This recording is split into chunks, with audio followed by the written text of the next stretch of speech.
kutatoka advert. Advert itakuwa na mara 3.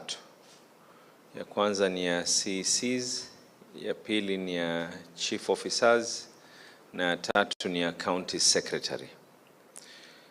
Nafasi ambazo ziko za CECs. Kwanza tutakuwa na Department of Education and Digital Transformation. Pili tutakuwa na Department of Lands, Housing and Urban Planning. Tatu tutakuwa na Department of Water, Natural Resources and Climate Change Resilience. Nne tutakuwa na Department of Environment and Solid Waste Management. Tano tutakuwa na Department of Transport and Infrastructure. Sita tutakuwa na Department of Health. Saba Department of Finance and Economic Planning. Nane tutakuwa na Department of Blue Economy, Agriculture and Livestock.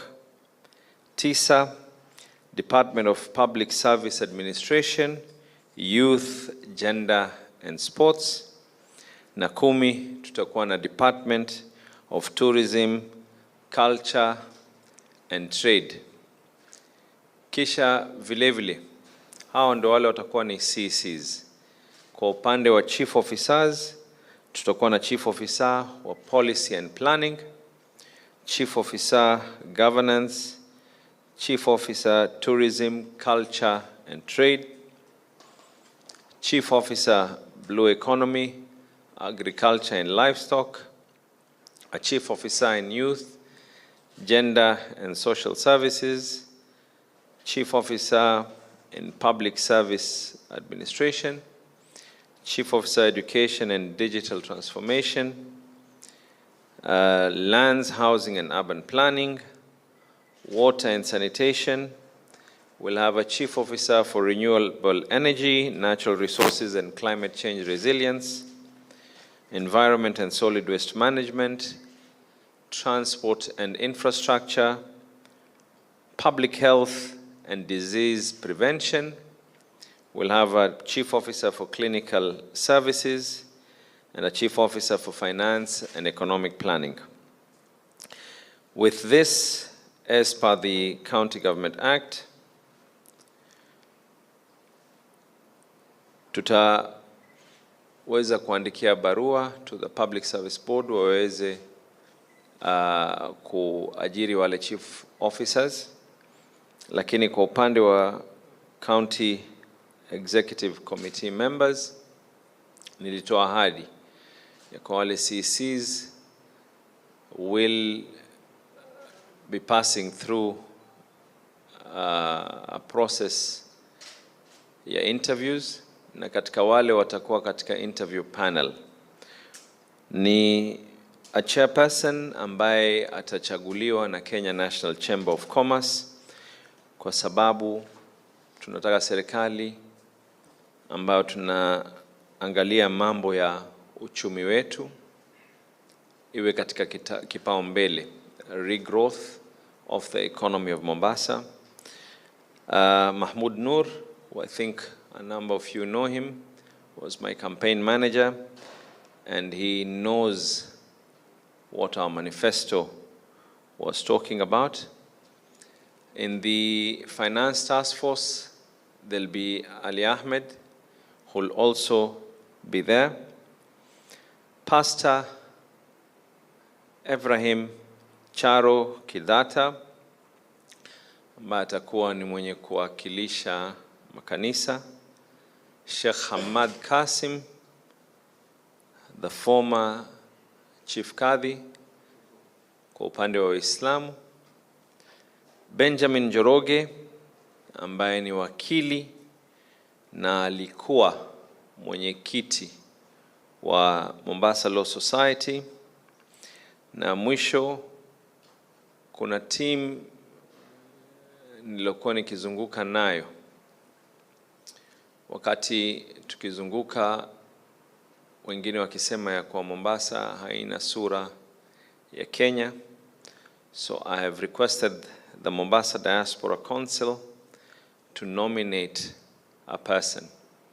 With the nomination ya Mombasa Diaspora Council and the Chamber of Commerce, nitaangalia and I will balance this selection team. And this selection team itakuwa gender sensitive as well.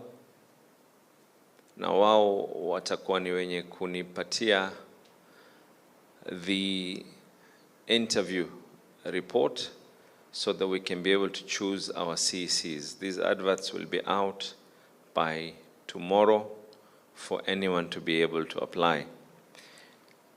Kuhusiana na County Secretary, the chairperson will be Dr. Winfred Kithenji, who was also in my assumption of office committee. Kenya National Chamber of Commerce, ambao tumewaandikia barua, and they will nominate a member. Oscar Ojuma from the Institute of Certified Public Accountants. Mwinyi Bwika, who is an advocate from the Law Society of Kenya. And finally, hawa wafanyakazi wetu watakuwa wana deal na county secretary a lot. So part of the people watakaokuwa katika panel to be able to give me preferred names for the county secretary.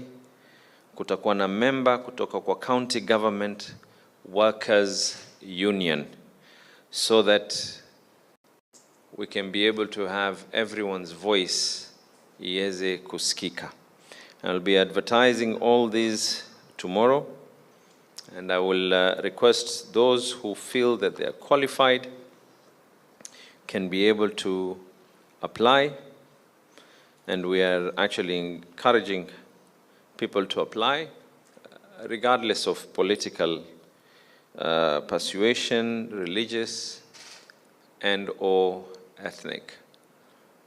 So I think this is going to be, now I have left the ball in representatives that we have been able to choose from the CECs. The chief officers, of course, will be done by the Public Service Board. And the county secretary, there will be a team that is going to be vetting those who wish to be county secretaries in Mombasa. Sawa sawa. Thank you. A question, please. Mheshimiwa, speculations were right that we delayed the cabinet because there are some powerful resources within and outside Mombasa. Those are not speculation, those are rumors. And treat them as such as rumors. They are rumors. I don't. It is actually not true. There is not a single person who has tried. And maybe you need to define the word powerful sources. Powerful forces, you said. There is no powerful source anyway. There is ni ile tunasema gumzo baada habari. Hakuna kitu kama hiyo.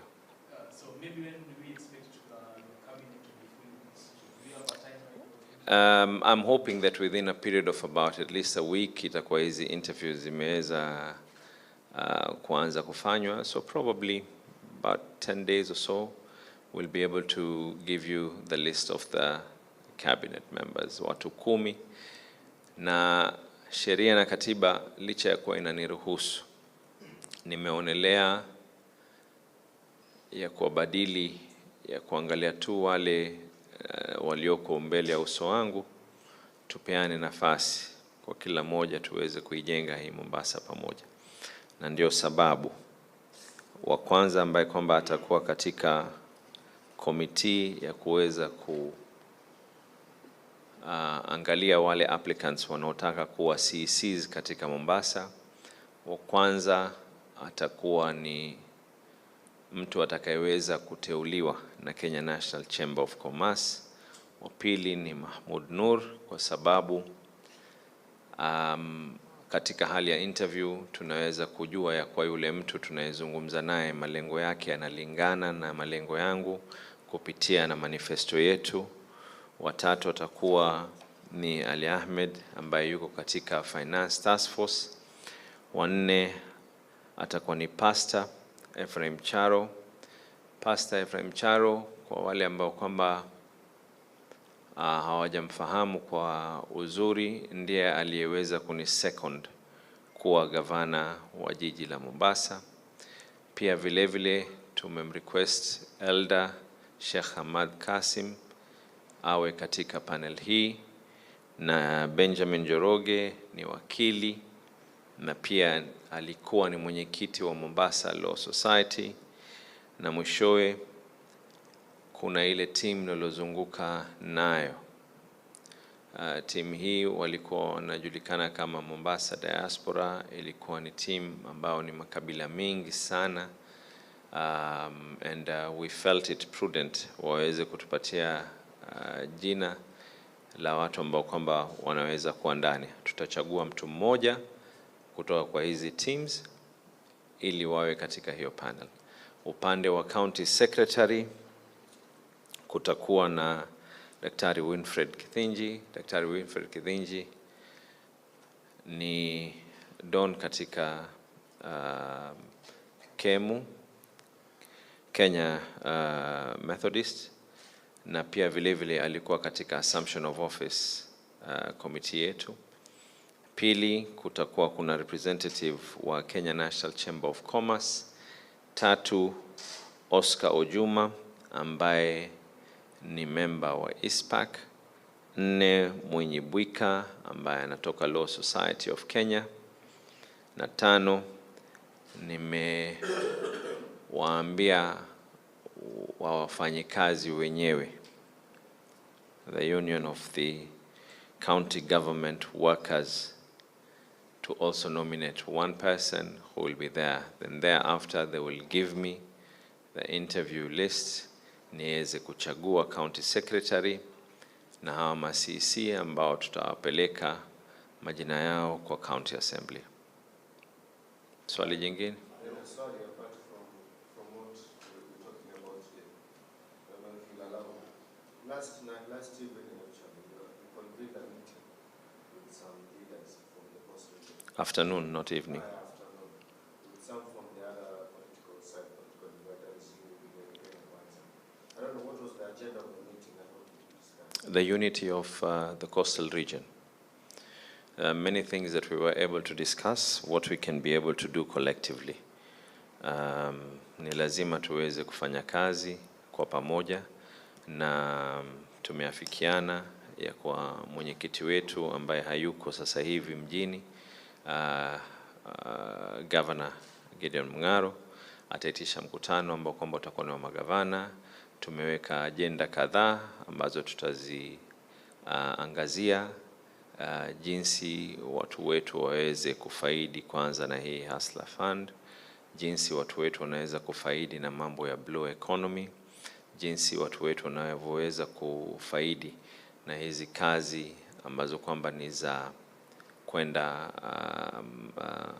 katika meli na mashirika mengine ambayo kwamba yaliyoko katika pwani. Ni njia gani viongozi tunaweza kuungana mikono licha ya tofauti zetu za kisiasa, lakini tuwe na jambo moja lenye kutuunganisha, nayo ni watu wetu. Kwa hivyo tumezungumza kama governors, tutakaa chini, kisha kama wabunge watakaa chini. Tukikaa katika kikao, itakuwa mwelekeo ni mmoja, tunaweza kuzungumza, na hata pia tutafanya mpangilio maspika pia wetu wa eneo la pwani waweze kukaa kwa niaba ya ma-MCA ili agenda yetu iwe ni agenda moja. Na hatutaki kuanza kuzungumza mambo mingi, lakini we want to focus on the issue of the Hustler Fund. We want to focus on the issue of the blue economy and those opportunities that are available within the coastal region, how we can all be able to benefit from this.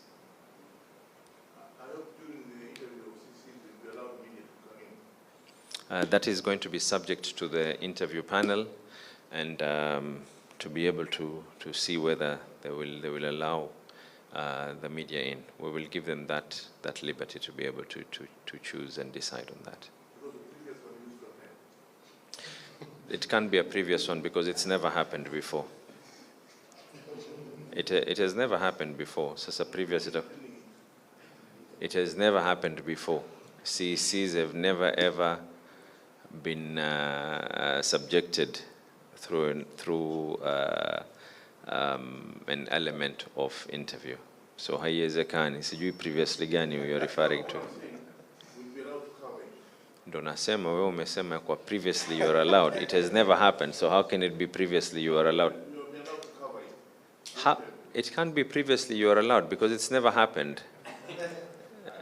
Sio, ama nimekosea lugha? It has never happened. CEC interviews have never happened. This is the first time that it is happening. Towards the end of the week, the doctors wrote to you concerning late salary. Yes. September and October, and they were threatening to seek alternative remedies on Friday. Maybe have you responded to their letter and have you sorted out the issue with the doctors? Why don't we allow the latecomers, I don't mention the media house, but were settled down. Are we settled?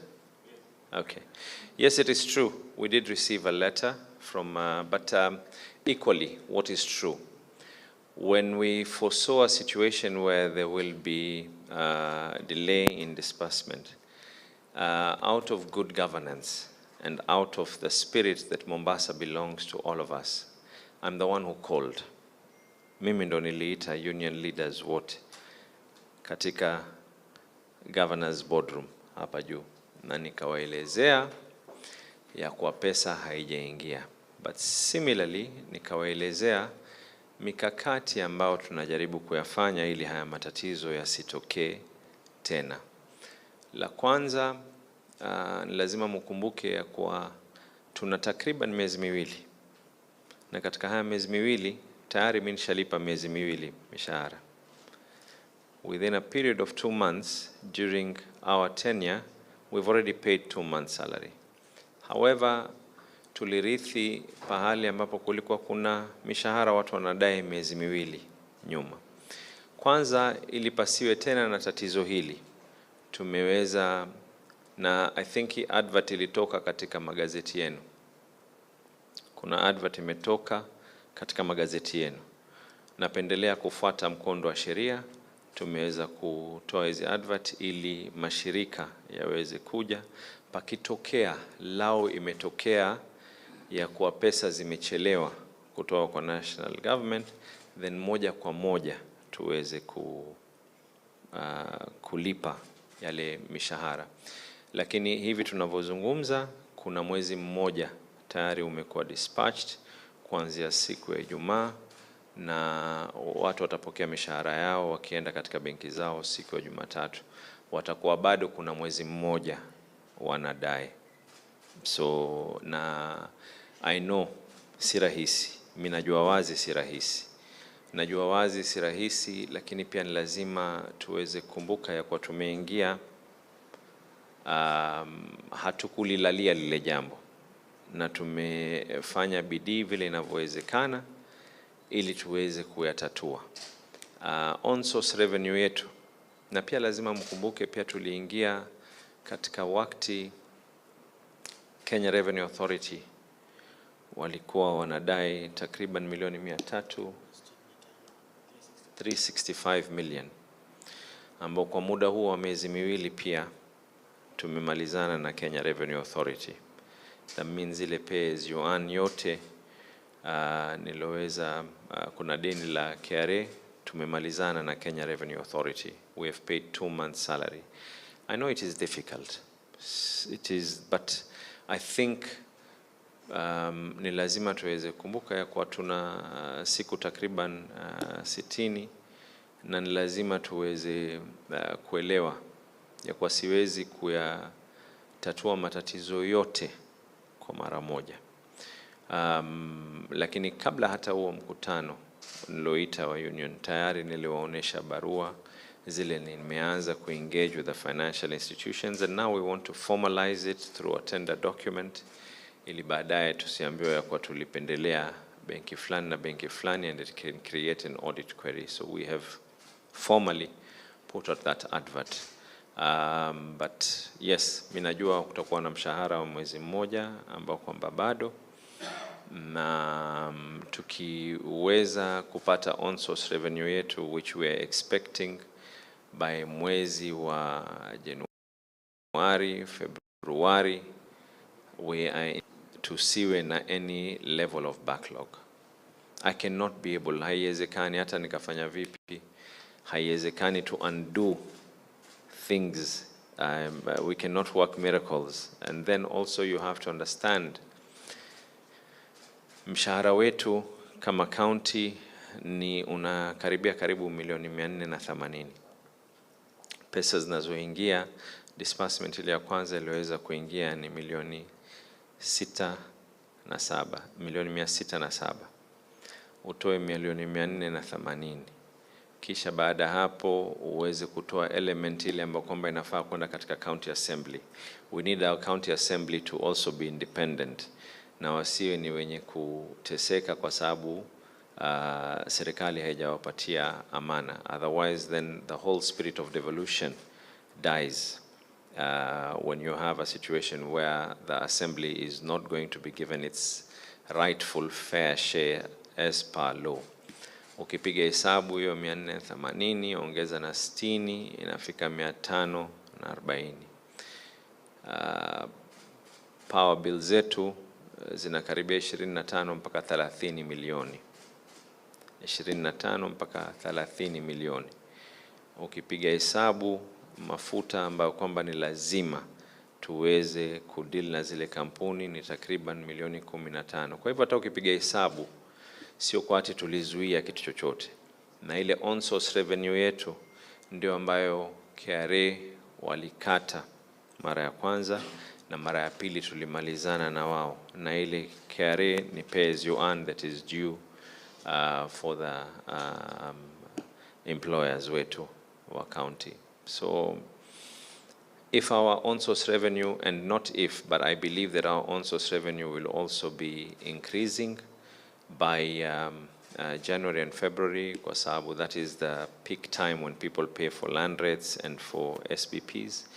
We are in the process of planning to ensure ya kwa ile at least your 1 month, tuliingia miezi miwili, sasa ni mwezi mmoja backlog, but at least tuweze ku clear that issue.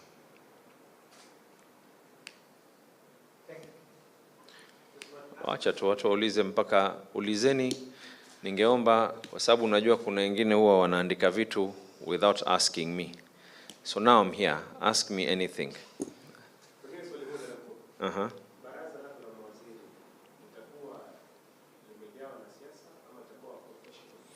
But I've already nishawaonesha wazi, sio? Ya kwa wale ambao watakuwa ni in charge, kwanza kutakuwa ni Chamber of Commerce. Pili Mahmud Nur ambaye kwamba amekuwa katika kampeni yangu, and secondly also he knows what my manifesto is all about. So I need people watakao kwa kwanza ni professional, yes, but pili lazima wawe ni watu ambao watakuwa wana fikra zao na zangu zinalingana.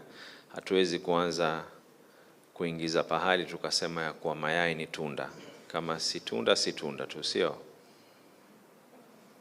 Kuna swali jingine?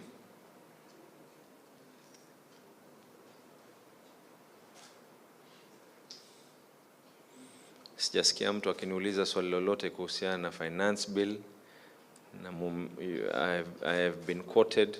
Sijasikia mtu akiniuliza anything kuhusiana na human resource audit. I'm the one who's asking you to ask me. Sasa badili nawapatia fursa. And I'm giving you an opportunity to ask me these questions live so that you don't start writing speculations. What about the issue of post workers? We have written to the Public Service Commission, and tumewambia ya kwa lazima waje kufanya a human resource audit. I know that there was an article that was splashed on the headlines of Nation ya kwa kuna ghost workers, na nadhani walizungumza ya kwa ni billion ngapi, 30, sio? 32, yeah, something like that, 3 billion, okay, something like that. But I did the honorable thing. Kitu cha kwanza nilifanya, nilimpigia simu editor wa gazeti. Baada kumpigia editor wa gazeti, akanipatia nambari ya simu ya yule aliyoandika ile story. Nikampigia yule aliyoandika ile story, nikamwambia hii story ni vipi na hii audit yenyewe. And I think it is important when we're reporting, it is important muweze kuelezea kiunaga ubaga. But hii audit ilifanywa mwaka 2013.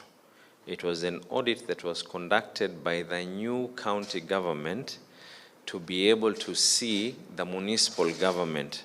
So that report was a report of 2013.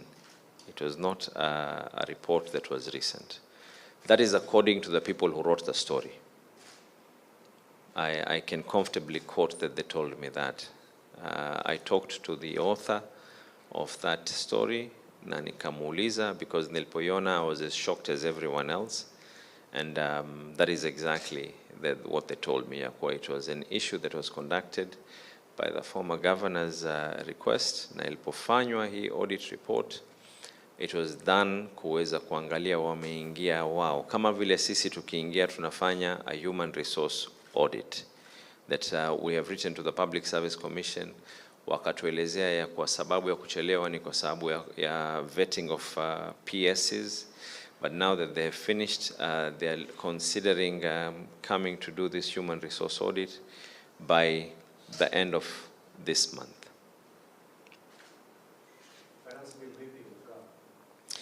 Now, in regards to the finance bill, again, I have seen for the first time, one, and I was hoping that also this will be captured. One, we took public participation. We had one major one for the public at Tononoka. Kisha kutoka hapo, tukasema out of good governance, wacha hii finance bill ifikie sehemu 30 katika Mombasa.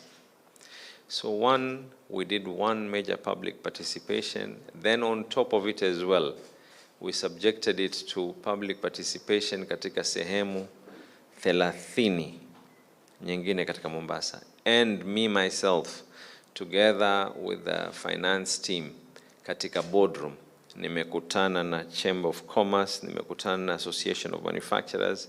I've met the tour operators, the hotel owners, pubs and bars and restaurants association. I met all of them. For those that, I met even the two of the largest outdoor advertisers. They came, na nikakaa na wao, and these are issues that are minuted, and we were able to shake hands. There were some ideas that we had, which we strongly feel would have worked in favor, especially for the tourism industry, which I see that was reported. But the truth of the matter is, we gave an opportunity, kwa sababu kwa muda mrefu watu walikuwa wanasema ya kwa biashara ni mbaya, ni mbaya, ni mbaya. And we said, if business is bad, let business be bad, musilipe those levies. We work out on a percentage, and we propose the percentage.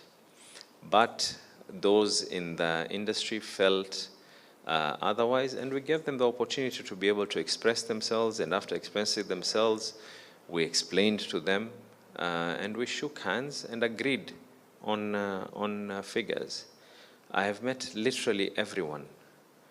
There is no way anyone can say that they were not consulted. And I think it is important also for the media to also explain to people there's a difference between a budget and a difference between a finance bill. Budget is where now you're telling people where you're going to send the money. Kwa ufupi, nizungumze Kiswahili. Kuna tofauti ya kuweza kuambia watu jinsi ya kuweza kukusanya pesa, na kuna tofauti na sheria zinazoelezea jinsi ya utumizi wa fedha. Hii sasa hivi ni finance bill, jinsi ya kuweza kuzipata zile fedha. Mambo ambayo kwamba yaliyoko katika hii finance bill. kwanza ni lazima mkumbuke, na hata ripoti iliyotolewa juzi imekuwa released. It was done during the I think it was about a year old report, but it has just been released by the central bank. We have to grow our SMEs and MMEs. Biashara zetu ndogo lazima ziweze kukua. So first of all, single business permits za wale ambao ni maskini zimepunguzwa. Na kwando kwa zimepunguzwa, pia tumegawanya Mombasa kwa zone tofauti. Haiwezekani ya kwa mtu aliyoko Mtongwe, mtu aliyoko Mwakirunge aambiwe alipe sawa na mtu aliyoko CBD. Tumezipunguza hizi, tumepunguza fedha ambazo kwamba zinalipwa kwa PSV zetu. But at the same time, hata hizi shule ambazo kwamba ni za mabandani, zile community schools zile zilioko chini, the license fees have also been reduced.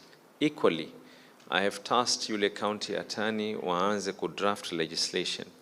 Pesa zenye kusanywa kuhusiana na mambo ya afya, kwanza afya, ni lazima amana fulani iwe ring fenced.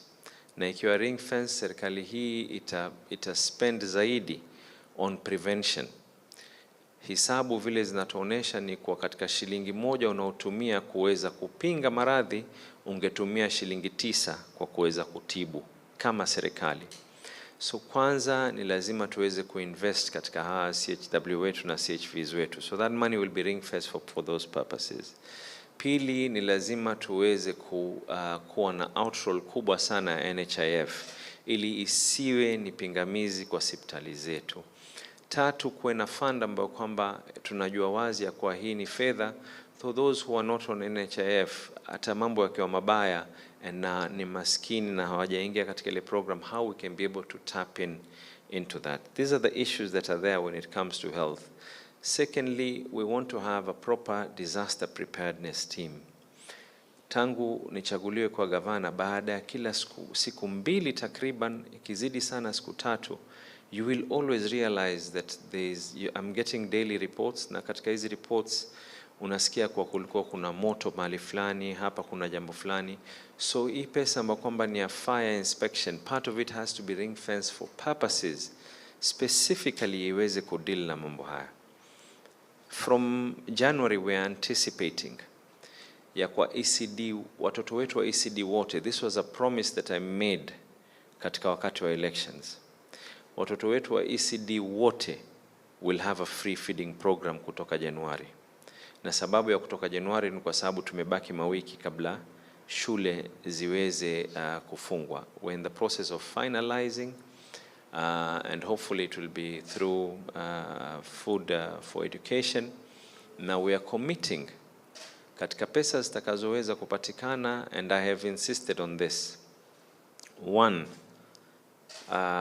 fedha zenye kupatikana na wale wenye kutoa single business permits for universities, colleges, private schools, part of that money will be used to be plowed back into the education.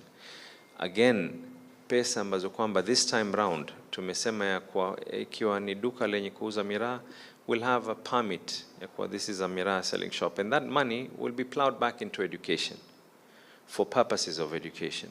The same way, we're in the process of ensuring that our liquor licensing board is active, na ile pesa ambayo itapatikana kutoka kwa bars and places that are selling alcohol, that amount of money will be plowed back into rehabilitating. Juzi tu katika maeneo ya Nyali nimesoma katika magazeti ya kwa kuna ya nikatuma watu mmoja kwa sababu ya pombe na kwa sababu ya kutumia madawa kulevya amechukua kisu na akadunga mtoto. Sio jambo ambalo kwamba ni la nje, ni la hapa. We need to rehabilitate our people. We are having right now, tuko na watu ambao kwamba wana vile wako, and because some of these things are easily accessible, we have nothing. I have nothing amongst the people that I work closely with in my office, wale ambao wako katika ofisi yangu mimi mwenyewe. Amongst them, there are people who drink, There are people who during their spare time might decide to chew miraa. Amongst the people who elected me, kuna watu who drink, there are those who chew miraa, there are those who own establishments zenye kuuza miraa na but we need to have some sanity, and we need to also agree that as a community, as a county, we have a problem, and if we don't treat this problem, it is going to cause us havoc. It is going to cause us havoc. So I have literally, and I'm personally going through every single memoranda that has been presented, including from the same people who are dealing in miraa. I met them hapa katika ofisi yangu, and I explained to them waweze kuleta ile memorandum yao. The same way I met with the pubs and bars. Na wao wenyewe pia wakaelewa na wakanipatia mkono na tukaweza kuafikiana ya kwa kuna mambo fulani tutafanya hivi na hivi na hivi. So I think this is the right way to go. Let us avoid splashing so many, how do I put it? It is up to you. But I can tell you one thing, and this goes to the media houses. I don't live in Mombasa alone. Hata nyinyi mnaishi hapa tu. And I'm trying what it takes for us to be able to give a reaching hand to everyone. But in the process of trying to sell magazeti and to sell stories, if we feel that the right way is through sensational writing, it's good for you to be able to also check, did we consult people, did we talk to people? Yes? Yes, during the SK show, you mentioned that you had written a letter to the Kenya Ports Authority describing maybe perhaps the county had some revenue. Can you just expound that move and how far? The letter that we wrote to Kenya Ports Authority was that for purposes of construction. It was because we're getting so many constructions going on. And there's nowhere in law that says that as long as you are Kenya Ports Authority. So we have told them that wale watu ambao wenye kupata zile kandarasi tunawaombea Mungu apate, lakini before they commence also ni lazima. And by the way, it doesn't apply just to counties alone. Even NCA, the National Construction Authority, is in the same level ya kwa watu wanajijengea. Baada kujijengea, no one knows anything. So God forbid, Mungu asijalie, pakitokea disaster aina yoyote.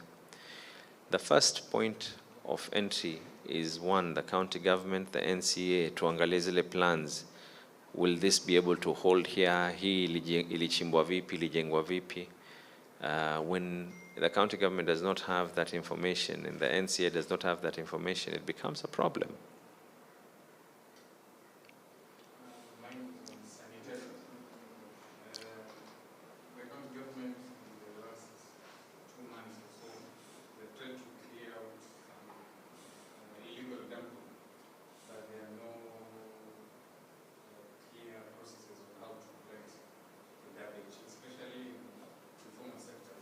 No, actually, that is.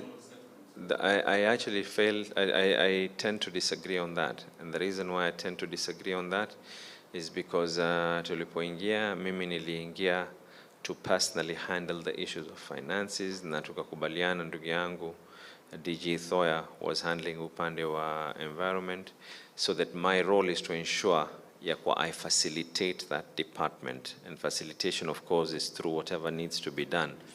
But hata juzi alikuwa yuko katika maeneo ya Shonda na kuongea na wale garbage collectors. So it is an ongoing process. We're engaging them.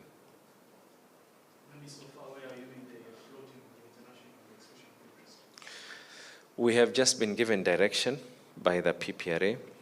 Wametuelezea what is the right way for us to go. Like I said, I strongly believe in us tuweze kufollow zile sheria. We've written to PPRA. PPRA washatujibu, and now the procurement department are in the process of actually coming up with a document. Concerning? County integrated, yes. I know that so far you're receiving memorandums from different stakeholders. Maybe when is Majority of the memorandum actually coincidentally and have nothing to do with the CIDP. Maybe when We- we're starting the process of coming up with it, and where are you expecting to be? We are hoping that it will start probably in between the process of getting the CECs and the chief officers, but ideally it would be best for us to do it together. And we've written to international organizations to partner with us so that we can come up with a very strong document. Maybe what we should be anchored on specifically. Of course, it will be anchored on our manifesto. The CIDP is a document that is anchored on our manifesto. Our manifesto is anchored on the promises that we made to the people. Our promises are what made us get elected. My last question. The government's move to get the 300 billion shillings that the President is talking about, and one of the moves that they're suggesting is to cut down on the meetings. Mombasa is one of the key areas that is thriving in terms of tourism, and to be specific, MICE as a subsector. How does that sit? First of all, the industry is not thriving as you have put it. We have a higher potential. I have actually discussed this matter with the tourism stakeholders, and one of the things that we are pushing for right now is we're pushing for an open sky policy. An open sky policy means that Mombasa can have access to 320 cities in the world at the stroke of the pen. We can actually be able to get access. Mombasa will now have access to 320 cities in the world, being able to fly directly into Mombasa. So we're not looking per se at just government. Yes, government exhibition, government conferences, government meetings being held in any county is definitely something that is positive and welcome. However, we now need to look at the bigger picture. When we've got measures where government is cutting on costs, we need to look at other ways. Our neighboring country, Tanzania, there are flights that go to Dar es Salaam, and there are flights that are going directly to Zanzibar. Not in a way to demean them, but the airport that we have in Mombasa is more advanced than the airport that is there in Zanzibar. And all we have to do is just change and allow flights to be able to come into Mombasa. That is what is going to be the major game changer for the tourism sector. Thank you very much.